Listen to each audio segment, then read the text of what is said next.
The city had made 100 years, and we had just celebrated that in the first week of August. And unbeknowing what was coming the 29th of August, that would change the face of our city. So August 29th, 2005, obviously it was an extremely tough day for all of us. Much was lost, but in the past decade, much has been gained. August 29th was, 10 years ago, was a very devastating day. It was one of the darkest days in the history of Long Beach. But at the same time, a lot of good came from that. August 29th, 2005 was something I don't care to relive. I know it may happen again, but it's certainly my deepest wish, hope, and prayers that we don't have to go through something like that all over again.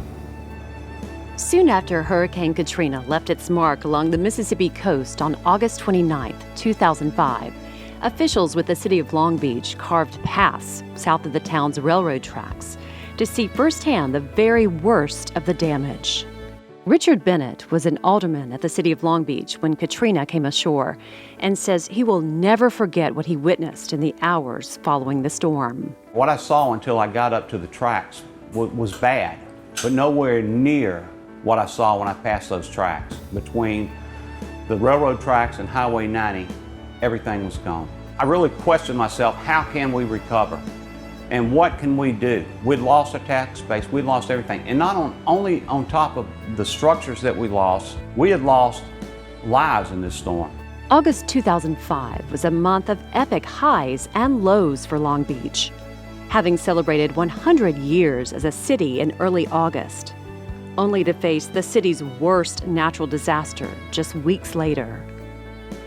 Mayor Billy Skelly remembers venturing out to the storm-ravaged parts of the city. I climbed up on a pile of debris that was probably 15 feet high south here on Jeff Davis.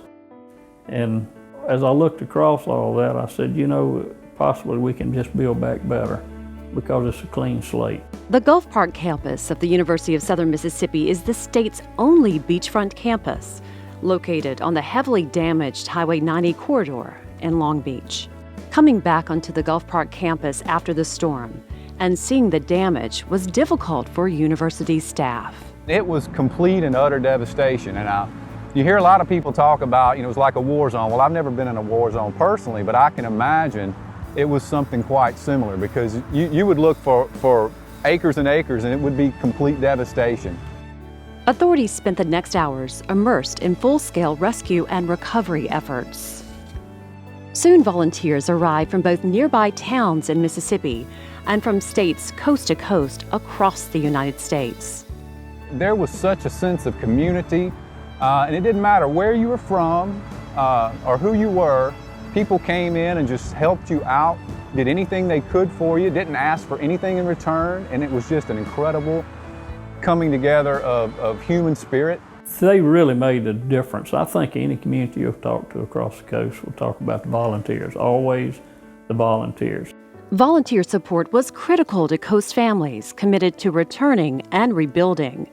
Longtime resident Taya Brooks followed evacuation warnings and sought refuge north of the coast, but days later chose to come home and rebuild. I grew up on the coast. All of my family's here. I really had no desire to leave, and I enjoyed working at the university. I mean, I've been here almost 2 decades, and just to up and leave would have been a big deal.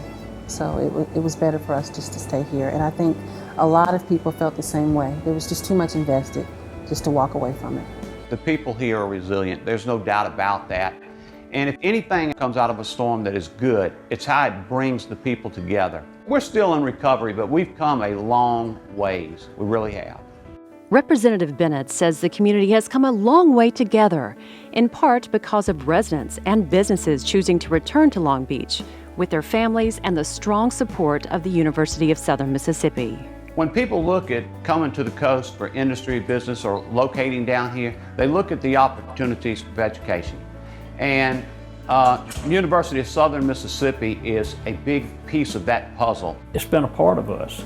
you know, and whether it was them doing business with our local merchants back in the 20s and 30s and 40s and 50s to the university now, with the spinoff they have with students in our community and the availability of higher education right here. More than 270,000 square feet of classroom and office space was destroyed by storm surge at the Gulf Park campus of the University of Southern Mississippi.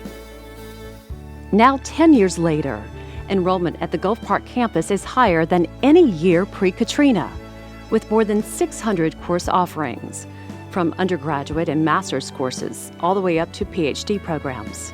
More than a dozen buildings have been built or reconstructed during the past decade, and upcoming projects include a new College of Business, College of Health two-story state-of-the-art facility, as well as a new beachfront entrance to the campus. The University of Southern Mississippi, together with the City of Long Beach and all of South Mississippi, are soaring ahead 10 years after Katrina.